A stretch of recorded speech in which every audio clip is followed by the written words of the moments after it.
Everybody has different sides. Lisa and Hans Ulrich Obrist in conversation. 1/4 of the cultural phenomenon Blackpink, Lisa is shaping a young generation. Here, she tells Hans Ulrich Obrist about her life, her alter egos, and how music connects people. This story is taken from the autumn/winter 2025 issue of another magazine. My deep connection with South Korea goes back as far as the 90s, when Ho Han-ru and I visited during our co-curation of Cities on the Move, an exhibition that traveled across the world shedding light on the dynamic art and architecture of East Asian cities. I witnessed the rise of K-pop during the late 90s and early 2000s, thanks in part to the amazing Mikey Lee, whose promotion of the genre through events like the K-Con Festival made it globally visible.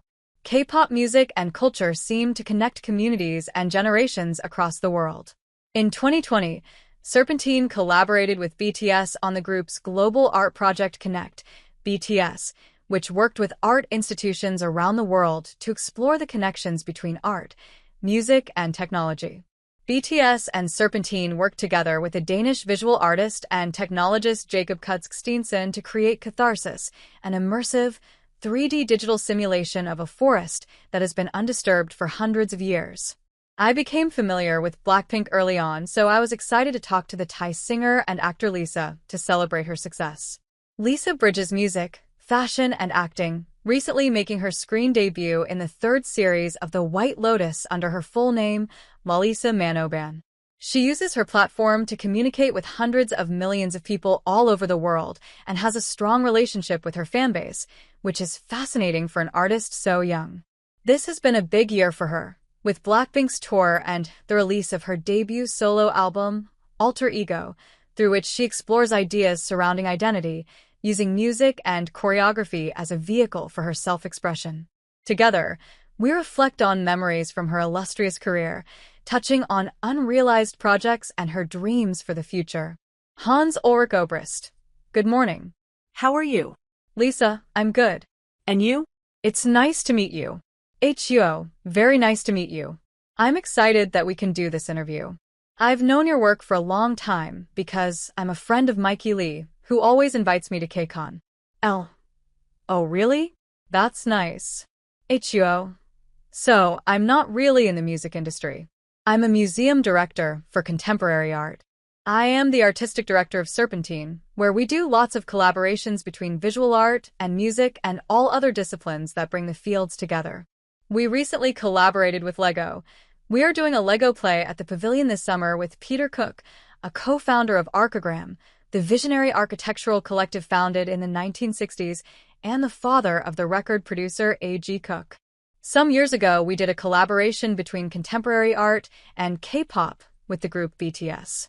So, I wanted to ask you about some of your core memories from your incredible career. How did it all begin? Wow, my memory is far from perfect, but I'll try to bring it back today. So, how did I start? I started to dance when I was 5 years old. I always loved to perform on stage, and I never got shy when people asked me to go up there and show them a dance or something. It's always been a dream of mine to perform for large audiences, to be a performer. I grew up an only child, and my older cousin, who would come over a lot, introduced me to Britney Spears music. I also listened to Beyoncé, Rihanna, Justin Bieber, all the famous people. And then when I was in my early teen years, I got into K-pop, which was very popular in Thailand at that time. Then I had the opportunity to audition for a company in South Korea. And that's it.